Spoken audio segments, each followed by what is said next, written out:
Plutôt que de s'installer au Mistral, Bauer et Irina boivent un coup au bord de la mer. La flic ukrainienne lui raconte que ça fait 10 ans qu'elle essaie d'attraper Pavel. Quand Bauer lui demande pourquoi le mafieux l'obsède autant, Irina explique qu'il a tué sa famille quand elle n'était qu'un bébé. Ce jour-là, la mère de Mila rentre chez elle avec Sid. Celui-ci la félicite à propos de sa fille. À cet instant, Mila débarque et comprend que sa mère s'est servie d'elle.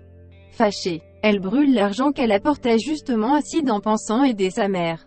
Furieux, le malandrin attrape la jeune femme par le col, la menace d'un couteau et lui entaille la paume de la main en guise d'avertissement. Plus tard, Mila croise Mousse. En voyant sa blessure, il lui conseille de se rendre aux urgences rapidement. Si elle l'écoute, elle refuse qu'il l'accompagne. Avertie de sa présence par le docteur Jika, Jeanne accourt auprès de Willa. La directrice de l'hôpital voudrait qu'elle soit prise en charge tout de suite, mais l'adolescente refuse, ne voulant pas bénéficier de passe-droit. Puis très remontée contre Jeanne. Elle lui balance « Pour moi, tu n'existes plus, t'es morte ». Ce matin, Andrés débarque au Céleste à la recherche de Luna. Il n'a pas fait attention à Francesco qu'il a vu utiliser un téléphone à clapet. L'équithérapeute demande à Myrta si elle sait où est sa fille mais la sexagénaire n'en a aucune idée. Il en profite pour dire à Myrta combien il est amoureux de Luna.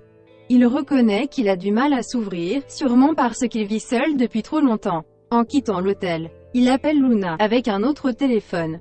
Plus tard, Francesco rend visite à Luna et lui fait part de ses doutes quant à Andrés. La seule fois où j'avais un deuxième téléphone dans sa vie, c'était quand j'avais 2 femmes en même temps. Si Luna ne veut pas y croire, le verre est dans le fruit. Résultat, elle fouille partout chez Andrés. Au moment où elle met la main sur le second appareil, elle entend Andrés s'approcher. Elle remet tout en place alors qu'il tourne la clé dans la porte. En ouvrant, il est agréablement surpris de la trouver chez lui.